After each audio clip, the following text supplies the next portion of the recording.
Hi, everyone, and welcome to the Acro Narrative Medicine webinar.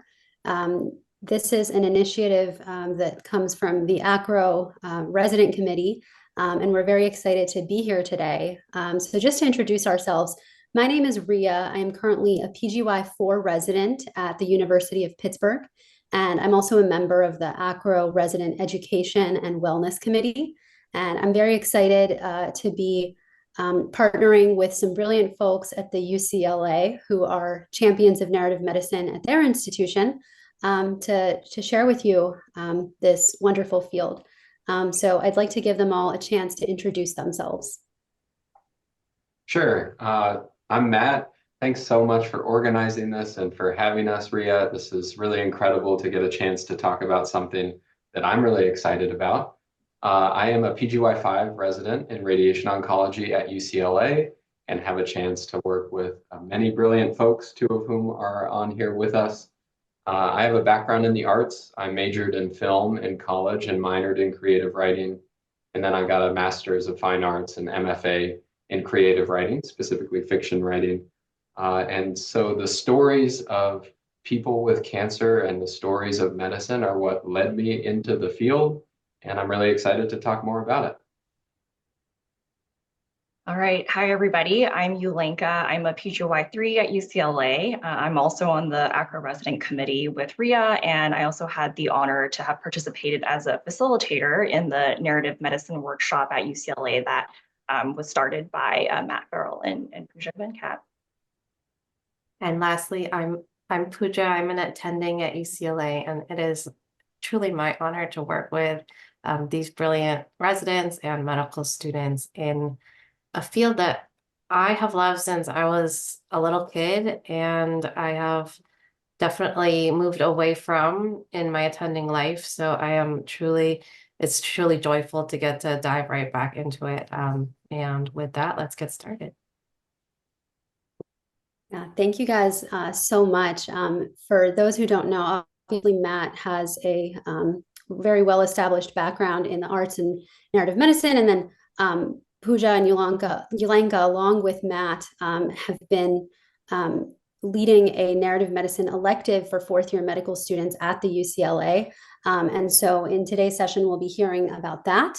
But some of our main objectives really are to define narrative medicine, kind of gently convince you, hopefully, that narrative medicine is really important. We would love to share certainly our backgrounds in the field and the value that it has brought into our daily practices, and some hopefully useful things that if you're interested, you can apply. We would like to highlight some publishing and workshop opportunities for you, learn more about how Matt, Yulenka, and Pooja have championed narrative medicine at their institution. And then towards the end, we'll be demonstrating a close reading exercise. Close reading ties in very closely with narrative medicine. And so we would like to read a story by Anton Chekhov called Misery and demonstrate how close reading is done. And then at the very end, just some suggestions for further reading and writing prompts for a deeper dive. So with that, I will hand it off to Matt to share an introduction to narrative medicine. Great, thank you so much. So narrative medicine, many of you might already know what it is. It's a pretty recent term. It was coined by Dr. Rita Sharon in the year 2000. She's an internal medicine doctor at Columbia. And how she describes it in her eloquent words are clinical practice fortified by narrative competence, the capacity to absorb, metabolize, interpret, and be moved by stories of illness. For simple-minded people like me, I tend to think of it as just paying attention to stories in medicine or empathetic observation. I'd also like to highlight a distinction between narrative humility versus narrative competence, which is akin to the distinction between cultural competence and cultural humility. I think that as we are exposed to stories in patients and family members, and as we try to compose our own stories, it's really hard to master them or to be fully competent in them. It's not like you put in this number of hours and then you are narratively competent. I think it's more about being open and curious about other people's stories. Another aspect of this, I think in medical practice, we often start with general knowledge, pathophysiology, clinical trials in which we are learning about the most effective treatments for the general population. We talk a lot about generalizability. And so we start with the broad and then try to apply that to specific patients who come into clinic. In many senses, and there are exceptions to this, narrative medicine works in the opposite direction, where we're starting with a specific story and through that specificity, try to illuminate a universal experience. One concept that Rita Sharon talks about is the parallel chart. On the right here, and this is getting farther and farther away from my experience, you'll see the hemoglobin protein, and in green, you'll see the heme groups. Those are the groups that carry the oxygen. And one of my creative writing mentors, where I went to med school at OHSU, Elizabeth Lati, she uses this as an analogy for the parallel chart. She thinks of the heme groups as representing everything we put in the medical record.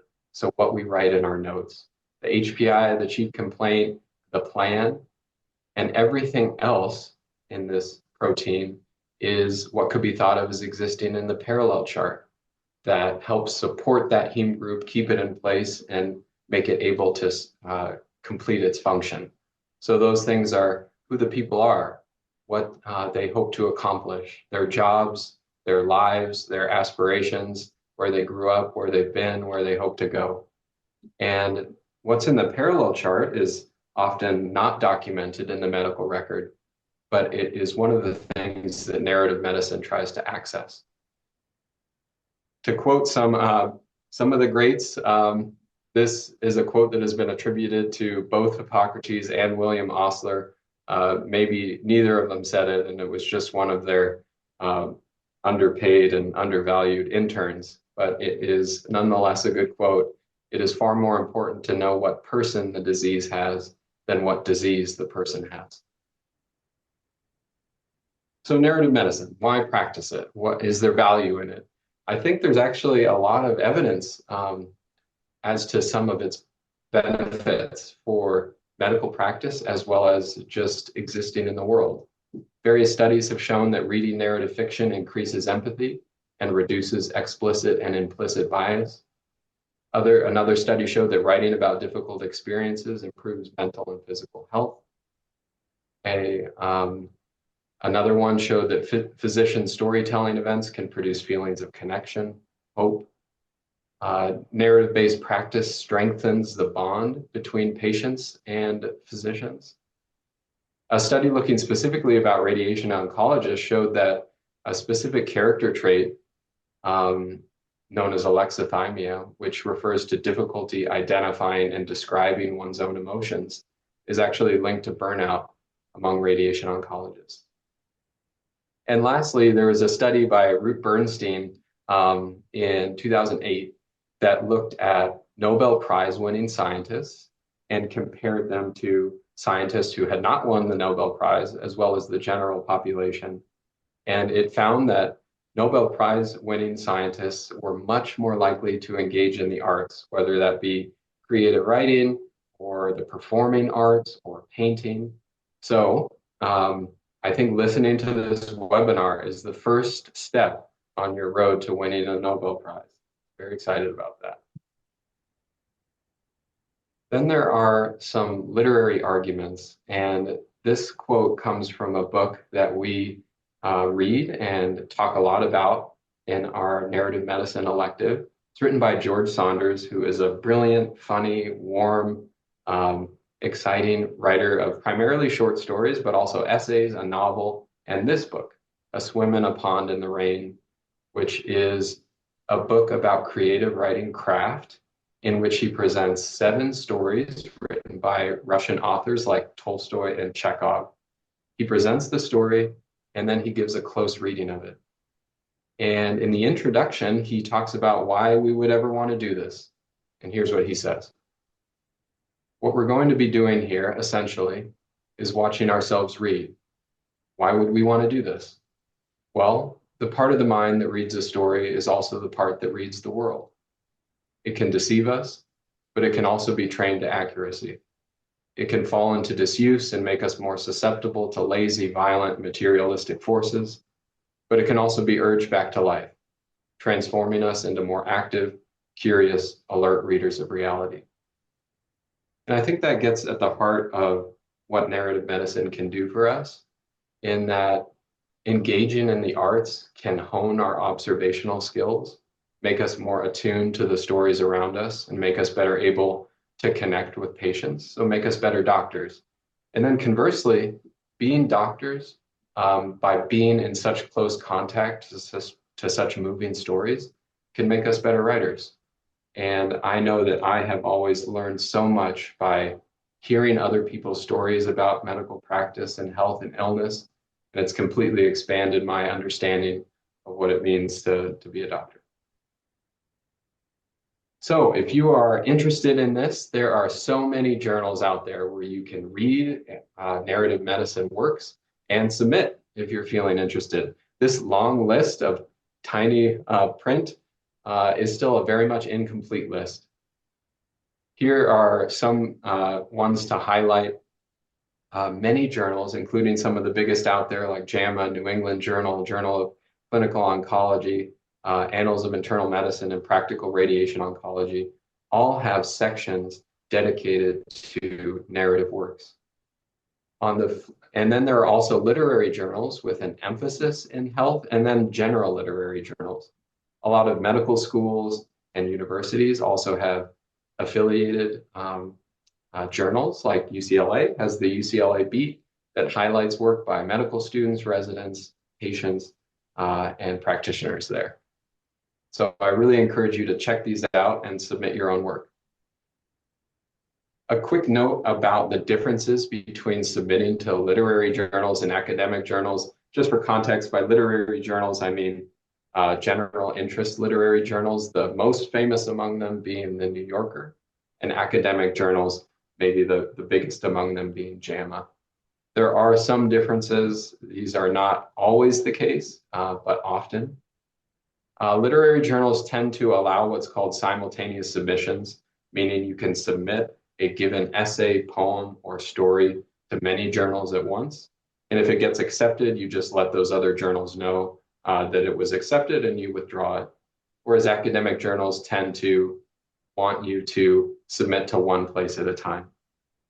And those two strategies make a little more sense when you think about the waiting period, because literary journals often take months to respond, 3 to 6 to 12 months to respond. So you have to submit to multiple places at once if you want to ever get something accepted. Whereas academic journals tend to respond more quickly, within weeks. Literary journals tend to accept the piece as is, say, we'll print this or not. Whereas with academic journals, you usually go through a peer review process where you get comments and have to respond to them in a point-by-point way, in a similar way that you would with any academic article. And lastly, a big distinction is that literary journals ask typically for what's called first North American serial rights, meaning that they have the right to print something for the first time in North America, and after that, all rights revert back to the author. Whereas academic journals tend to take copyright in perpetuity. So if you ever want to reprint a story in, say, a collection that you're making later, you have to ask permission, and that may or may not be granted. All right, a little bit more about how to practice narrative medicine. And one of the main ways is by engaging in a workshop. So the workshop is at the heart of any creative writing MFA program like the one that I was in. That is a group where we gather as writers and we submit our own work up for discussion. We usually submit or are discussing a couple stories at a time and read them very closely beforehand, usually several times, come prepared with comments. And the type of discussion is aimed at practical matters. This isn't your literary class or literature class that you might remember from high school, where you have to think about the whole socioeconomic political context of the country and the time and get really intimidated. So don't worry about this. This isn't your high school English class. You can come at it from a very practical standpoint. One of the methods that we follow is what George Saunders talks about in his book. Just very simply, as you're reading something, you ask yourself, what did we feel and where did we feel it? Another important aspect of this is that before you just jump into trying to decide how to make a story better, you think about what it's trying to do. So Hollywood movies, it's a practice to typically try to summarize a whole movie into a pithy one-line phrase. And that's really helpful skill to apply here. So if you are given a story, you can think of it like a strange contraption that's presented to you. Before you figure out how to fix it, you have to figure out what it's trying to do. As everyone is discussing the work, the writer of the piece remains silent. And this is a very surreal experience. I remember in my creative writing MFA program, the feedback that we were given was quite harsh and direct. I remember the first story that I submitted to workshop, one that I was proud of and excited to share with the group. The professor said, "You should write for TV sitcoms where nothing important ever happens," which was hurtful. And that taught me a couple things. One, that I think it helped prepare me for medical training, but it also showed me that even though I completely disagree with the way that the feedback is delivered, and I think we can do it in a supportive, empathetic way, understanding that we all have a lot to learn, and we're all trying to get better at this thing, that it also helped me be a little more open to feedback. What you submit is, if people are talking about it, it often feels like when they're critiquing the story that they're critiquing you. But this is a story that is separate from you. And I also think that relates to the goal of workshop, which is the goal is not necessarily to make the story at hand better. It is to use that story as a tool to help us all become better writers. And that's how the workshop model functions. And what we tried to do is create a little bit of a different experience than the harsh one that I had in graduate school, to create a space where medical students could, with whatever writing experience they have, come and submit work, personal work, in a non-judgmental, safe space. And on that note, I'll pass things over. So yeah, as Matt was saying, the UCLA Narrative Medicine elective was developed at UCLA by both Matt and Pooja, and has actually had 2 iterations already. You can see here, there are the 2 cohorts on this page. Its format is that it is 3 weeks long in person. The class meets 3 days a week, and it's for 4th-year medical students. So for the first class, generally, we're reading published work by other authors and performing the close reading that Matt had just mentioned previously. In the second week, generally our goal then is to have our students bring in their own pieces, and they can submit whatever they want, prose, poetry, essays.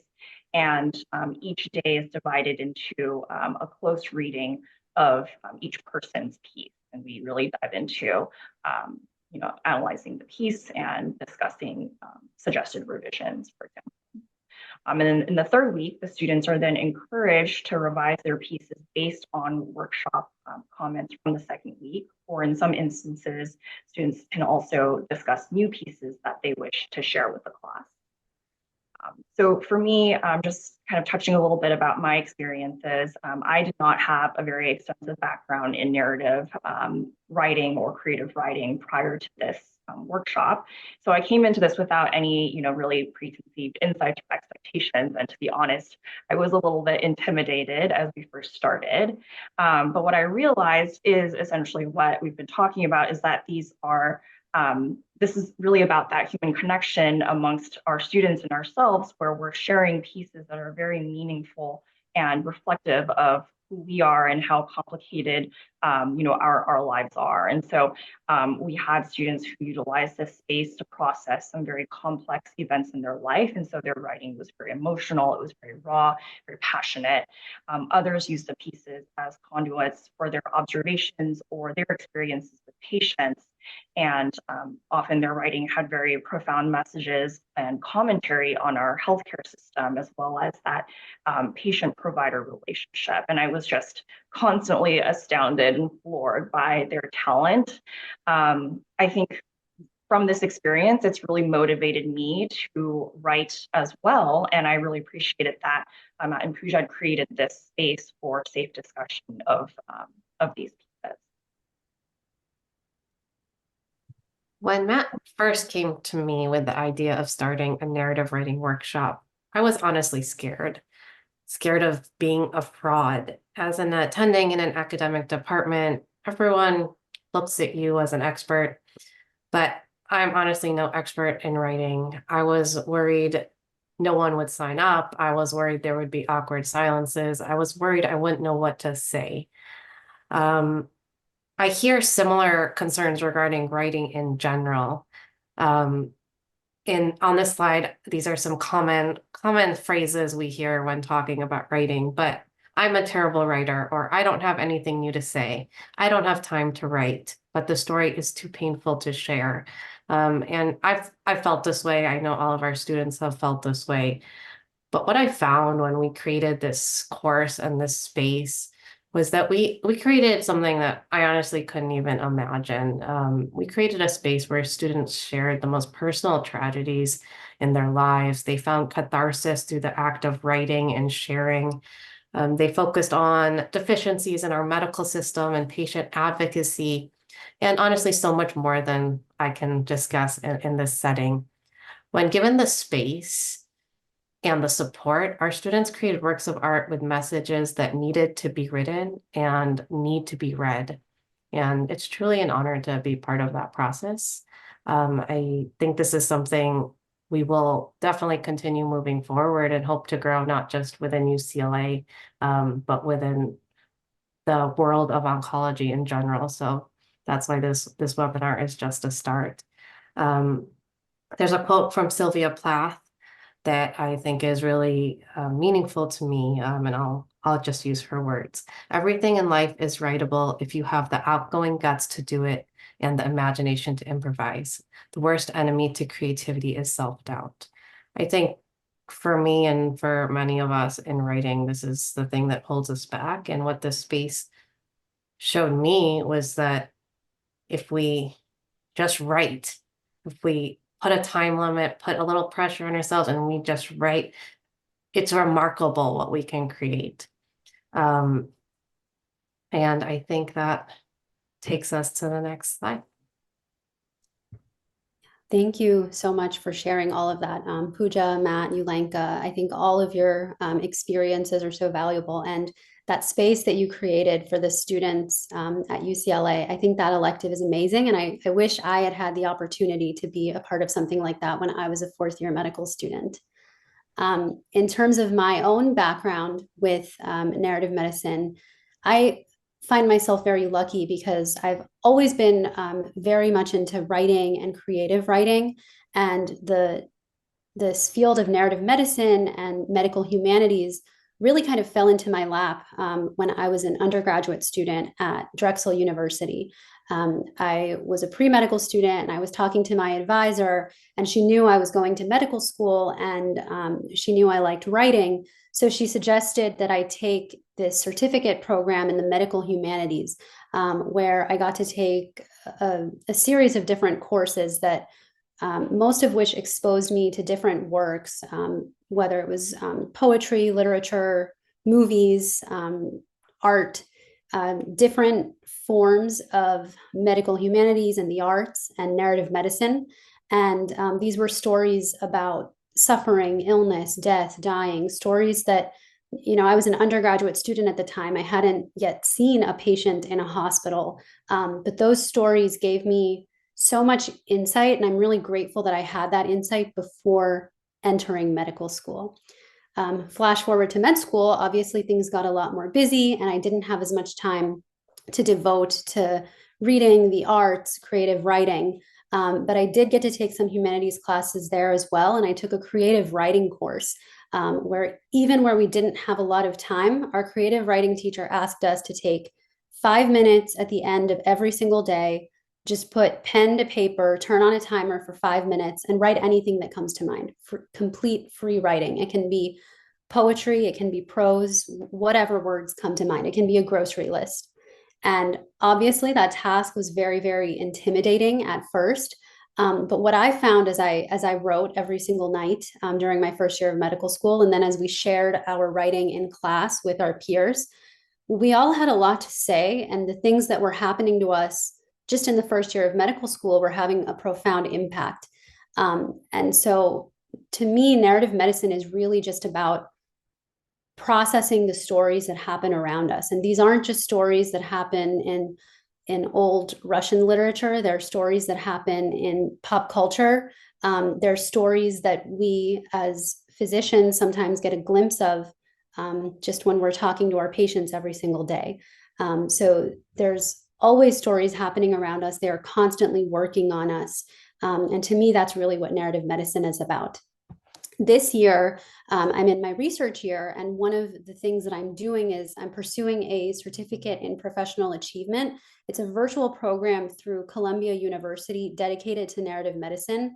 And the reason I'm taking this workshop is to gain some skills and tools to be able to bring narrative medicine to a broader community, not just my colleagues in radiation oncology, but hopefully physicians and providers beyond radiation oncology, and hopefully one day even patients. And so this is a year-long virtual part-time course that I'm taking part of. But I just wanted to share some shorter narrative medicine workshops that are available if folks are interested in checking these out and perhaps pursuing narrative medicine in kind of a workshop format. These are some opportunities that are available. So thank you guys again so much for everything that you've shared so far. And I think I will hand it back to Matt to just give us a little introduction to the close reading exercise that we are now going to do.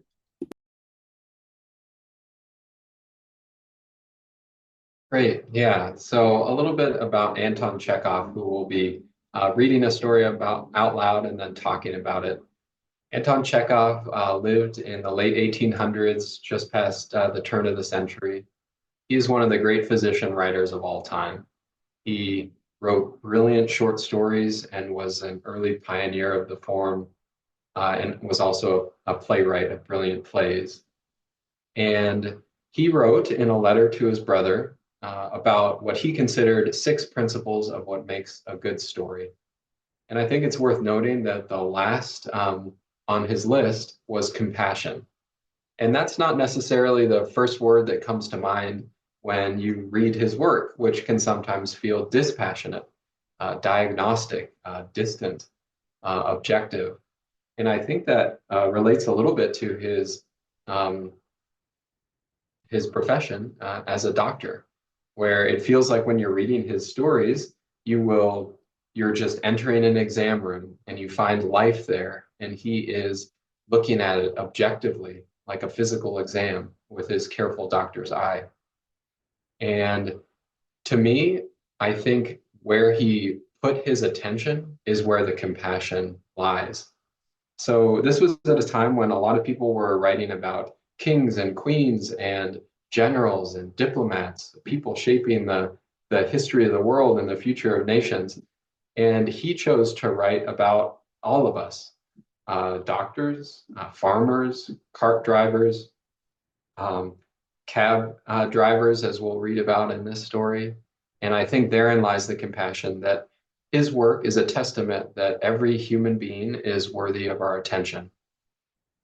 And so I think we'll get into the story now. I think we'll read it, and then we can start by trying to summarize what it's about.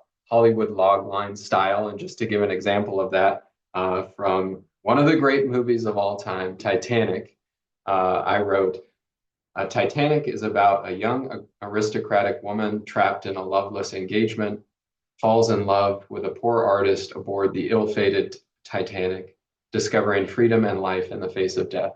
So we're going to read this story, try to do some of that with it.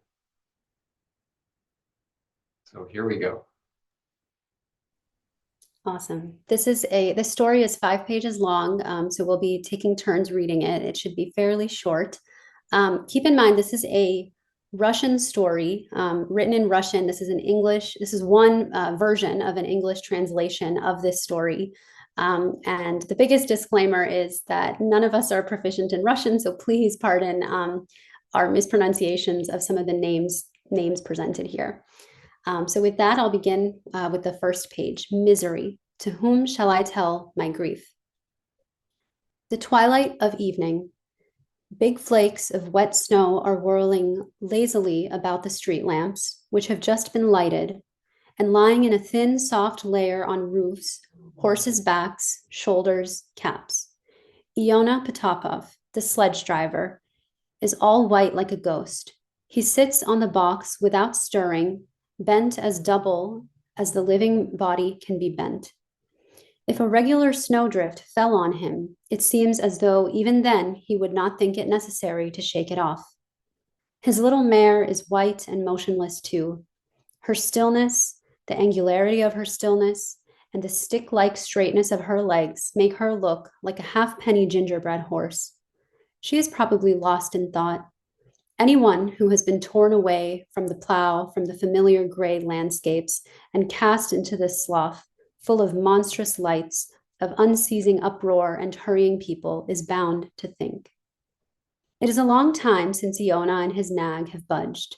They came out of the yard before dinner time, and not a single fare yet. But now the shades of evening are falling on the town. The pale light of the street lamps changes to avoid vivid color, and the bustle of the street grows noisier. Sledge to Vyborgskaya, Iona hears. Sledge. Iona starts, and through his snow-plastered eyelashes, sees an officer in a military overcoat with a hood over his head.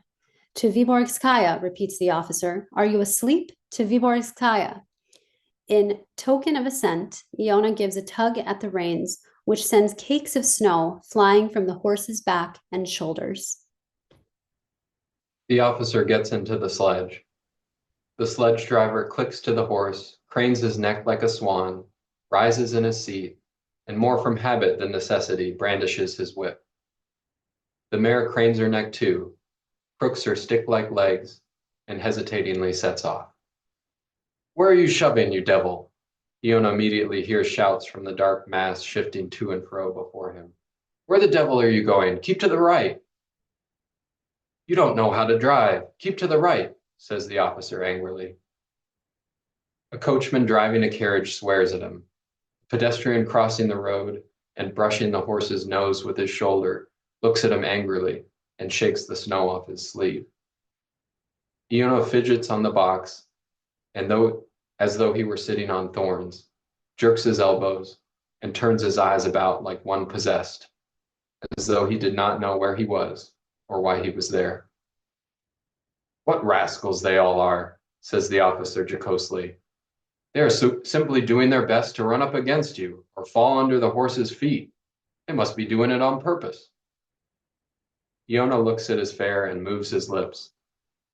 Apparently he means to say something, but nothing comes but a sniff. What? Inquires the officer. Iona gives a wry smile and, straining his throat, brings out huskily, My son died this week, sir. What did he die of?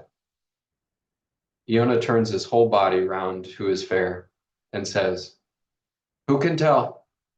It must have been from fever. He lay 3 days in the hospital and then he died. God's will. Turn around, you devil, comes out of the darkness. Have you gone cracked, you old dog? Look where you're going. Drive on, says the officer. We shan't get there till tomorrow going on like this. Hurry up. The sledge driver cranes his neck again, rises in a seat, and with heavy grace swings his whip. Several times he looks round at the officer, but the latter keeps his eyes shut and is apparently disinclined to listen. Putting his fare down at Vyborgskaya, Iona stops by a restaurant and again sits huddled on the box. Again, the wet snow paints him and his horse white.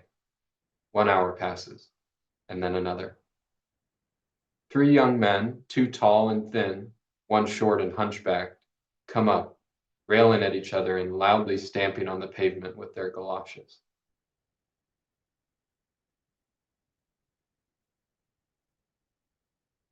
Cabby, to the police bridge, the hunchback cries in a cracked voice. The 3 of us, 20 kopecks. Iona tugs at the reins and clicks to his horse. 20 kopecks is not a fair price, but he has no thoughts for that. Whether it is a ruble or whether it is 5 kopecks does not matter to him now, so long as he has a fare. The 3 young men, shoving each other and using bad language, go up to the sledge, and all 3 try to sit down at once. The question remains to be settled. Which are to sit down and which one is to stand? After a long altercation, ill temper, and abuse, they come to the conclusion that the hunchback must stand because he is the shortest. Well, drive on, says the hunchback in his cracked voice, settling himself and breathing down Iona's neck. Cut along. What a cap you've got on, my friend. You wouldn't find a worse one in all Petersburg. Ha ha, ha ha, laughs Iona. It's nothing to boast of. Well then, nothing to boast of. Drive on. Are you going to drive like this all the way, eh? Shall I give you one in the neck? My head aches, says one of the tall ones. At the Dukmasovs yesterday, Vashka and I drank 4 bottles of brandy between us. I can't make out why you talk such stuff, says the other tall one angrily. You lie like a brute. Strike me dead, it's the truth. It's almost as truth as that of Lauskov's. Ha ha, grins Iona. Merry gentlemen. Tfu, the devil take you, cries the hunchback indignantly. Will you get on, you old plague, or won't you? Is that the way to drive? Give her one with the whip. Hang it all, give it her all, give it her well. Iona feels behind his back the jolting person and quivering voice of the hunchback. He hears abuse addressed to him. He sees people, and the feeling of loneliness begins little by little to be less heavy on his heart. The hunchback swears at him till he chokes over some elaborately whimsical string of epithets and is overpowered by his cough. His tall companions begin talking of a certain Nadezhda Petrovna. Iona looks round at them. Waiting till there is a brief pause, he looks round once more and says, this week, my son died. We shall all die, says the hunchback with a sigh, wiping his lips after coughing. Come, drive on, drive on. My friends, I simply cannot stand crawling like this. When will he get us there? Well, you give him a little encouragement. One in the neck. Do you hear, you old plague? I'll make you smart. If one stands on ceremony with fellows like you, one may as well walk. Do you hear, you old dragon? Or don't you care a hang what we say? And Iona hears rather than feels a slap on the back of his neck. He laughs. Merry gentlemen, God give you help. Cabman, are you married? Asked one of the tall ones. I? Merry gentlemen. The only wife for me now is the damp earth. Oh, the grave, that is. Here's my son's dead. Here my son's dead, and I am alive. It's a strange thing. Death has come in at the wrong door. Instead of coming for me, it went for my son. And Iona turns round to tell them how his son died. But at that point, the hunchback gives a faint sigh and announces that, thank God, they have arrived at last. After taking his 20 kopecks, Iona gazes for a long while after the revelers who disappear into a dark entry. Again, he is alone, and again there is silence for him. The misery which has been for a brief space eased comes back again and tears his heart more cruelly than ever. With a look of anxiety and suffering, Iona's eyes stray restlessly among the crowds, moving to and fro on both sides of the street. Can he not find among those thousands someone who will listen to him? But the crowds flit by, heedless of him and his misery. His misery is immense, beyond all bounds. If Iona's heart were to burst and his misery to flow out, it would flood the whole world, it seems. But yet it is not seen. It has found a hiding place in such an insignificant shell that one would not have found it with a candle by daylight. Iona sees a house porter with a parcel and makes up his mind to address him. What time will it be, friend? He asks. Going on for 10. Why have you stopped here? Drive on. Iona drives a few paces away, bends himself double, and gives himself up to his misery. He feels it is no good to appeal to people. But before 5 minutes have passed, he draws himself up, shakes his head as though he feels a sharp pain, and tugs at the reins. He can bear it no longer. Back to the yard, he thinks, to the yard. And his little mare, as though she knew his thoughts, falls to trotting. An hour and a half later, Iona is sitting by a big, dirty stove. On the stove, on the floor, and on the benches are people snoring. The air is full of smells and stuffiness. Iona looks at the sleeping figures, scratches himself, and regrets that he has come home so early. I have not earned enough to pay for the oats even, he thinks. That's why I am so miserable. A man who knows how to do his work, who has enough to eat, and whose horse has had enough to eat is always at ease. In one of the corners, a young cabman gets up, clears his throat sleepily, and makes for the water bucket. Want a drink? Iona asks him. Seems so. May it do you good. But my son is dead, mate. Do you hear? This week in the hospital. It's queer business. Iona looks to see the effect produced by his words, but he sees nothing. The young man has covered his head over and is already asleep. The old man sighs and scratches himself. Just as the young man had been thirsty for water, he thirsts for speech. His son will soon have been dead a week, and he has not really talked to anybody yet. He wants to talk of it properly, with deliberation. He wants to tell how his son was taken ill, how he suffered, what he said before he died, how he died. He wants to describe the funeral and how he went to the hospital to get his son's clothes. He still has his daughter Anicia in the country, and he wants to talk about her too. Yes, he has plenty to talk about now. His listener ought to sigh and exclaim and lament. It would be even better to talk to women. Though they are silly creatures, they blubber at the first word. Let's go out and have a look at the mare, Iona thinks. There is always time for sleep. You'll have sleep enough, no fear. He puts on his coat and goes into the stables where his mare is standing. He thinks about oats, about hay, about the weather. He cannot think about his son when he is alone. To talk about him with someone is possible, but to think of him and picture him is insufferable anguish. Are you munching? Iona asks his mare, seeing her shining eyes. There, munch away, munch away. Since we have not earned enough for oats, we will eat hay, yes. I have grown too old to drive. My son ought to be driving, not I. He was a real cabman. He ought to have lived. Iona is silent for a while, and then he goes on. That's how it is, old girl. Kuzma Ionich is gone. He said goodbye to me. He went and died for no reason. Now, suppose you had a little colt, and you were mother to that little colt, and all at once that same little colt went and died. You'd be sorry, wouldn't you? The little mare munches, listens, and breathes on her master's hands. Iona is carried away and tells her all about it. The end. So I'm sure all of us have a lot of thoughts from reading that story, but perhaps we can start by taking George Saunders' approach and asking ourselves, what did we feel and where did we feel it? And maybe even think about what did this story do? And think about it in the context of that Hollywood logline.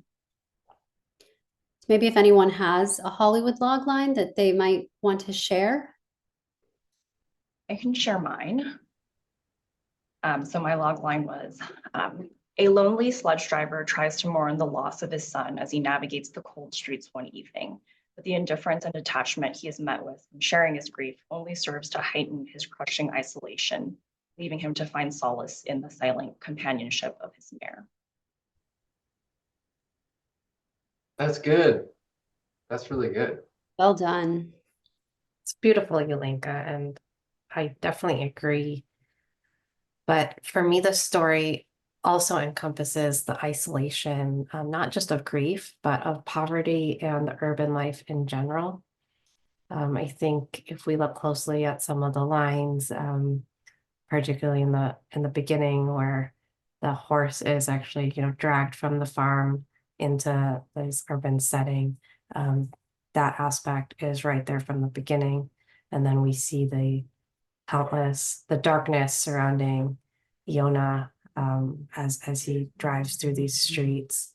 And then I always remember that description of where he goes home to and how dirty and how there's people even on the stove and on the ground and on the chairs, and everyone is even the air is dirty and stuffy in that space. And that brings to me the importance of the isolation of poverty that Chekhov probably has witnessed throughout his life and career. Not to keep talking, but since I am, I do think looking at close reading and learning about close reading through our class has really changed how I read the story. I think the first time I read it, I had a lot of feelings, a lot of anger at all these passengers in the cart. I had a lot of empathy with Iona. I had a love for this mare, and many more feelings. But now, after going through our class multiple times, I started asking myself, why does Chekhov do what he does? Why does he pick certain words? Why does he write in a certain way or put a line here rather than somewhere else? And that really starts to me with the first line, which I find particularly intriguing. In this translation, the line reads, "The twilight of evening," period. It's not even a full sentence. It's just a fragment. Why does Chekhov choose to start a story full of sentences with this fragment? I don't have any great answers, but I have some thoughts. In another translation, this first line is written simply as twilight, period. To me, this brings up stage directions. And for me, I was introduced to Chekhov through his brilliant plays in theater. And I think for me, this fragment, this moment just pulls me into the scene. And I am there with Iona and his horse in this cold, harsh, almost barely survivable setting. And that could be one reason he starts with these, but our class, what we spend a lot of time doing was talking about why did the author make these choices and how did these choices get us to continue reading or make us more interested in a certain character or a certain plot line. So that's just one example of the close reading that we shared together in our course. Yeah, and I've had a similar experience reading Chekhov that you mentioned. And I had the privilege of taking a whole class, a course on Chekhov with one of my closest creative writing mentors, Ehud Havazelit, who's a brilliant novelist and short story writer. And I remember just reading each story before class and thinking, like this one, that, yeah, that's pretty good. That's a good story. And then I would witness Ehud do a detailed close reading of it. And it was like watching a surgeon do a complicated surgery, where I would realize, whoa, I guess I don't know how to read compared to him. And it would just leave me thinking, wow, this is the best work of fiction ever created. And I'm going to come nowhere close to doing him justice, but share a few things that I remember from his close reading of this story. And part of that involves a concept of his creation for analyzing stories, which is he referred to as the wedge. The idea here is that the horizontal line on the top is the progress of the story as we read from line to line, beginning to end. As we're doing that, the bottom line reflects the fact that we should be having a deepening understanding as the readers of the characters and the meaning of the story. The wedge here is not to be confused with the wedge for radiation treatment planning. I brought out one of these recently from a drawer to take a picture of it. We don't use them very often in our practice, but this is the literary wedge. And I'll just use this to analyze this story here. Here is kind of a breakdown of some of the major components of the story. You'll see here that at the beginning and at the end, we have Iona alone with his horse. So whenever we end in the same general place as we start, we have to ask ourselves, where are we now compared to where we were at the beginning in our understanding of who these people are and what the situation is? And part of that comes through these series of 3 encounters with different people as Iona tries to share his story. And I like to ask myself what each of these encounters does. Because if they each do the same thing, that's not adding anything new, that's static. But my view is that each of these shows us something new, gives us a different glimpse into who Iona is, and escalates the meaning of the story.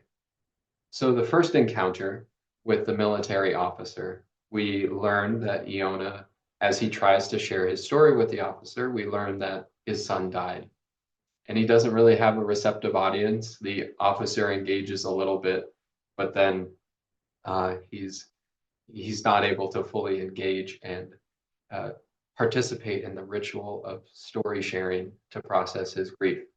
So that's encounter 1 was a failure in that respect. Encounter 2 with the 3 young men. So Iona once again tries to share his story, and this time is met not just with indifference, but with abuse, physical and emotional verbal abuse. And what does that abuse do? Does it make Iona's experience more painful? No, actually, it relieves his sense of grief and loneliness. And to me, that communicates that's how deep his grief is, that even abuse is preferable to the isolation of his grief. And the third brief encounter in which he tries to share his story is with the thirsty cabman. And here, after Iona tries to jump in, the cabman is asleep.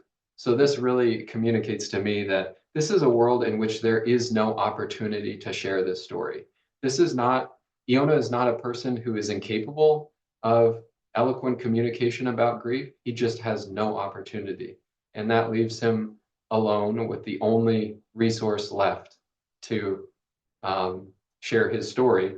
And when he does finally open up to his horse about it, I think we get that expansive nature and that communicates how important story sharing is in allowing us to process our experiences. And one of the great things too about Chekhov is that as we reread his stories, we realize that that depth at the end was there all along in the details he places throughout the piece. And so this turns the wedge into a rectangle. Geometry is great. But it just brings me back to that first paragraph again, that where we see the descriptions of Iona and his horse in parallel, both white covered in snow, we are bringing them together, and they are the only two that will get them through this situation. And the description of Iona's horse as being torn out of the familiar rural landscape, brought into this monstrous city landscape, and how that makes you feel isolated, afraid, and bound to think. That's also a description of Iona when he's been torn out of his existence, one in which the natural order of things is for fathers to die before sons. And that's been reversed and upturned. So I think that depth is there all along. And yeah, that's doesn't capture what Ehud brought to the table, but I'm just completely admiring of his reading with how deeply he is attuned to the stories. Matt, thank you for sharing that. And I love your analysis of the story, and I love this tool, the wedge. it's funny because I'm actually almost finished reading the book A Swim in the Pond in the Rain by George Saunders, and that feeling you described of reading a story and then having somebody break it down for you like that and feeling like it's the best story ever written. I get that when I read that book, so I can't even imagine what it must have been like in person. But I think you just did that with this analysis. You definitely, gave me that feeling. I have to be honest, the first time I read the story, and probably the first few times I read the story, my perceptions were nowhere near what you've presented here. I was more in the stage that you probably were in the beginning of that class, where you're like, am I even a reader or a good reader? When I read this story the first time, my thoughts were, like, Iona is definitely very sad. He just lost his son, and everyone that he encounters is being so dismissive of his emotions, and what is going on was kind of what my thoughts were as I was reading the story. Why is everyone being so mean to him? And then you get to the end and you read, towards the end, you read about the immensity of the misery that Iona feels. And then in that last paragraph, you read that it feels good for him just to talk to the horse, who is completely silent, but just there listening. And even though I didn't have this kind of in-depth analysis of what each of the characters were adding to the story, I still walked away with this very wholesome feeling and this lesson that just listening sometimes is enough. And sometimes what a person really needs in order to deal with and to process their grief is just a person or a body that will listen to them. And when I read it, my first thought was just several patients that I've actually encountered came to mind. And I remember them talking about how they've gone from maybe one specialist to another. And it occurs to me that maybe sometimes those patients aren't just looking for a treatment for what they're dealing with. That's not what they necessarily want or need. But what they really need is someone who will just sit down with them and listen to what they are going through and listen to what they have to say.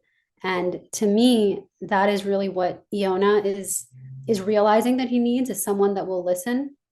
And the horse is really a model for an empathetic listener, which I hope to be, and I think all physicians should hope to be. But thank you for that, Matt.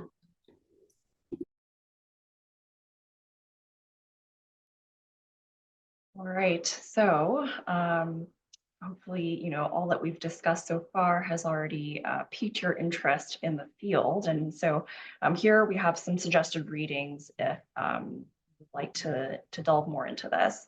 As we've already mentioned, A Swim in a Pond in the Rain has close readings of several pieces, and we utilized that book as well as On Doctoring in the narrative medicine course at UCLA. There's also a email subscription available with George Saunders, Story Club with George Saunders, where there are weekly emails and newsletters sent out that have interesting short stories or kind of deep dives into pieces. There's also just in general, I think we all really love Anton Chekhov's pieces, and this particular set of stories, selected stories of Anton Chekhov, we highly recommend due to its great translation. And then there's also various narrative pieces in scientific journals, some of which have been penned by our very own Matt Farrell. Thank you. Appreciate that. And I think we're going to leave you with a writing exercise that we have used in our class. I think it's a really fun one, and one you can do at any time, anywhere. The goal is, it's more of a challenge to try to write a complete story in 10 or fewer words, ideally 6 words. And this idea stems from a legend involving Hemingway. And as the legend goes, he was at a bar, as he seemed to often be, and he bet his friends that he could write a complete story in 6 words. Foolishly, they took him up on this bet, and then he wrote down this story: for sale, baby shoes, never worn. And immediately they realized they lost the bet. Whether this legend is true, I do not know, and he might not have even wrote this. Nonetheless, other authors have taken up this call to try to write complete short stories in this very brief way. And maybe Pooja, you could talk a little bit about how this experience has gone in our class. I would love to. What I love about this exercise is you can write these stories at any moment while you're driving to work on the 405 if you're from LA, or while you're in the OR doing a brachytherapy procedure. These can just come into your mind, and you're just a moment away from this level of brief brilliance. One of the stories that has stuck with me since Matt first shared it with me is by Alastair Daniel, entitled Grief. Without thinking, I made 2 cups. I think every morning when I make my coffee, this story comes to my mind. And it's really amazing how with such few words, these images, these feelings can stay with us. But what I'm really proud to share is some of the stories from our students, which I just think are incredibly brilliant. And keep in mind, some of these students created these in a less than 24-hour period. So I'll just read a few. Grandma's braids, dancing over crackling firewood, now an empty kitchen.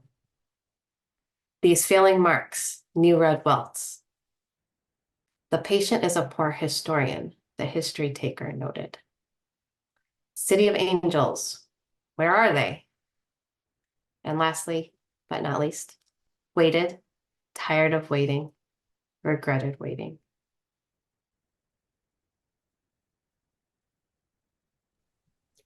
It's amazing how much of a story you can tell in just as little as 6 words. Those were really some beautiful stories. So thank you for sharing those.